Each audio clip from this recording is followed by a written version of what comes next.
ओम नमो भगवते वासुदेवाय। आप सभी का मेरे YouTube चैनल पर हार्दिक स्वागत है। इससे पहले की वीडियो में आपने जाना था कि किस प्रकार कामदा एकादशी का व्रत रखा जाता है, एकादशी के दिन किस तरह से पूजा करनी चाहिए, दशमी तिथि से किन किन नियमों का पालन किया जाता है।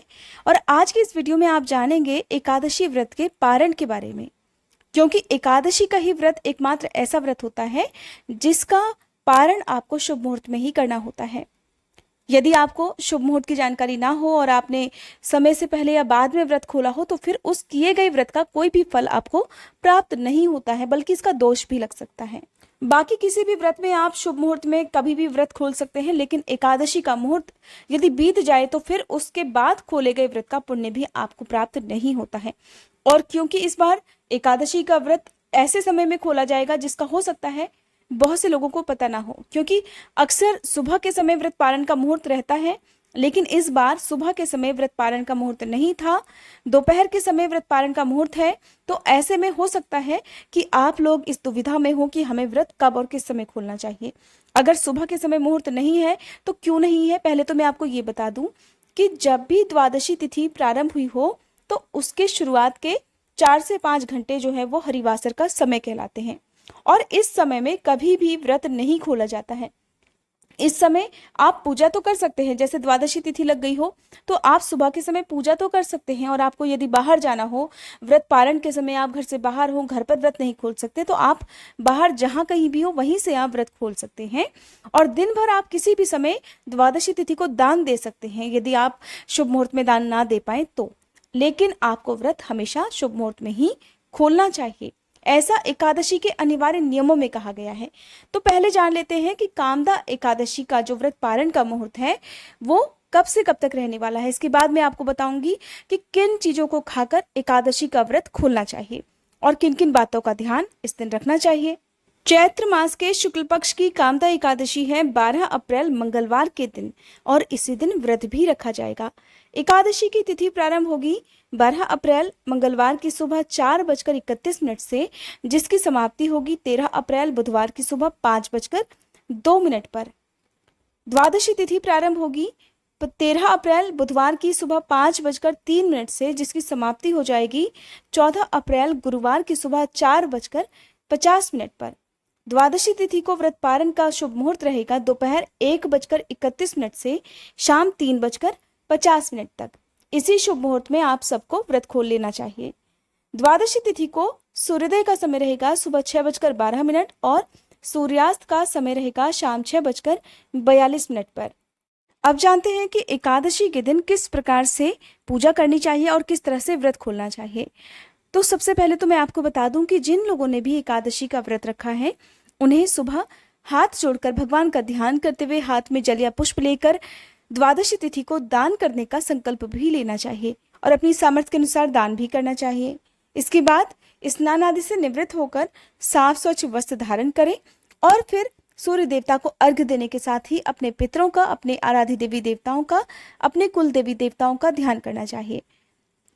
फिर जिस तरह से आपने पूजा एकादशी के दिन की है, ठीक उसी तरह से द्वादशी के दिन भी करनी चाहिए। भगवान श्री हरि की और माँ लक्ष्मी जी की विधि विधान से पूजा अर्चना की जाती है। भगवान को चंदन का तिलक लगाकर, धूप दीपक जलाकर भगवान को पीले फूल अर्पित करने चाहिए, और फिर आपने जो भी भोग लगाना है वो सुबह भी आप भगवान को लगा सकते हैं। आप मौसमी फलों का, दही का, तुलसी दल का, पंचामृत का आप भोग लगा सकते हैं, किसी भी मिठाई का भोग लगा सकते हैं। शुद्ध सात्विक भोजन यानी कि आप लहसुन प्याज से रहित, लहसुन प्याज के बिना कोई भी भोजन का भोग आप भगवान को इस दिन लगा सकते हैं। बहुत से लोग आज के दिन दाल चावल भी खाते हैं, तो आप जैसा भी भोजन खुद के लिए बनाते हैं उसका भोग आप भगवान को अवश्य लगाएं। दान में दी जाने वाली जो भी सामग्री है, चाहे वो अन्न हो, वस्त्र हो, पका हुआ भोजन हो, किसी भी तरह का दान आप जो करना चाहते हो उसे आप अपने मंदिर में जरूर रखें। मंदिर में रखने के साथ ही भगवान श्री हरि से हाथ जोड़कर इस प्रकार प्रार्थना करें कि हे प्रभु, मैंने श्रद्धा और विश्वास के साथ कामदा एकादशी का व्रत किया है। आज द्वादशी तिथि के दिन मैं अपनी सामर्थ्य के अनुसार जो कुछ भी दान करूं उसे आप खुशी खुशी स्वीकार करें, और इस दान का मुझे और मेरे परिवार को पुण्य जरूर प्राप्त हो।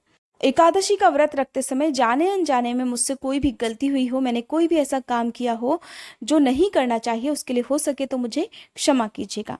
फिर ओम नमो नारायण या ओम नमो भगवते वासुदेवाय इस मंत्र का जाप करते हुए भगवान का ध्यान करें।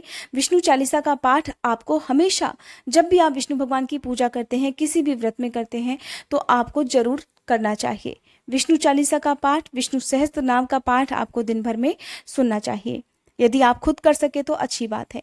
फिर हो सके समय यदि आपके पास है तो व्रत की कथा अवश्य पढ़ें या सुने। तुलसी जी की पूजा आज के दिन सुबह के समय जरूर करें। तुलसी जी के गमले में जल अर्पित करें और दीपक जलाएं। फिर आप अपनी सामर्थ्य के अनुसार किसी भी योग्य ब्राह्मण को या किसी भी निर्धन व्यक्ति को ये दान की सामग्री जरूर दान में दे दें। बिना दान दिए एकादशी का व्रत सफल नहीं माना जाता है और पूर्ण भी नहीं माना जाता है। फिर आपके घर में जो भी पारिवारिक सदस्य हैं उन सभी को सम्मान पूर्वक जो भी भोग आपने लगाया है उसे प्रसाद रूप में जरूर बांटें। गाय को भोजन का एक हिस्सा जरूर खिलाना चाहिए। अपनी छत पर चिड़ियों के लिए पानी और दाना रखना चाहिए। वैसे तो आपको ये हर समय हर दिन ही रखना चाहिए। कुत्ते को और गाय को आज के दिन रोटी खिलाना बहुत ही शुभ माना जाता है। इस प्रकार द्वादशी तिथि की पूजा संपन्न होती है। संभव हो तो किसी विष्णु भगवान के मंदिर में जाकर भगवान विष्णु के दर्शन करके आएं। वहां पर आप दीपदान करें और आप आज के दिन भी शुद्ध सात्विक भोजन ग्रहण करें, शुद्ध आचरण करें। आज के दिन भी आपको, क्योंकि दशमी तिथि से लेकर द्वादशी तिथि तक एकादशी के नियमों का पालन किया जाता है, तो आपको इस बात का ध्यान रखना है कि गृहस्थ लोगों को ब्रह्मचर्य का पालन करना है, झूठ, चोरी, पाप, निंदा जैसे कामों से दूर रहना है। और क्योंकि द्वादशी तिथि है तो भोग लगाते समय यदि आपके पास कुछ भी नहीं है तो केवल आप जल और तुलसी जी भगवान श्री हरि को अर्पित कर दें। भगवान उसे ही खुशी खुशी स्वीकार कर लेंगे। और तुलसी दल आपको खुद भी ग्रहण करने चाहिए। यदि आप एकादशी के दिन तुलसी दल तोड़ना भूल गए हैं तो अपने आप गिरे हुए तुलसी दल को भी आप साफ जल से धोकर उसे भगवान श्री हरि को अर्पित कर सकते हैं और इन्हीं पत्तों को आप पानी से निगल कर खुद भी ग्रहण कर सकते हैं। ये व्रत पालन करते समय की बात है। यदि आपके पास कोई विशेष वस्तु ना हो खाने के लिए तो आप केवल तुलसी दल खाकर भी अपने व्रत का पालन कर सकते हैं। आपको ध्यान रखना है, तुलसी दल कभी भी चबाकर नहीं खाए जाते हैं। 1 या 2 पत्ते जितने भी आप पानी से आसानी से निगल सकते हैं उन्हें निगल लीजिए, पानी पी लीजिए। इस तरह से आपका व्रत खुल जाता है, यानी कि व्रत का पारण हो जाता है। अब क्योंकि इस बार जो द्वादशी तिथि को पारण का मुहूर्त है वो बहुत देर से है, तो जिन लोगों ने भी एकादशी का व्रत रखा है उनके लिए ये समय की अवधि बहुत ज़्यादा लंबी होने वाली है। ऐसे में आपका व्रत बहुत कठिन होने वाला है, तो आपको अपनी सेहत का भी ध्यान रखना है।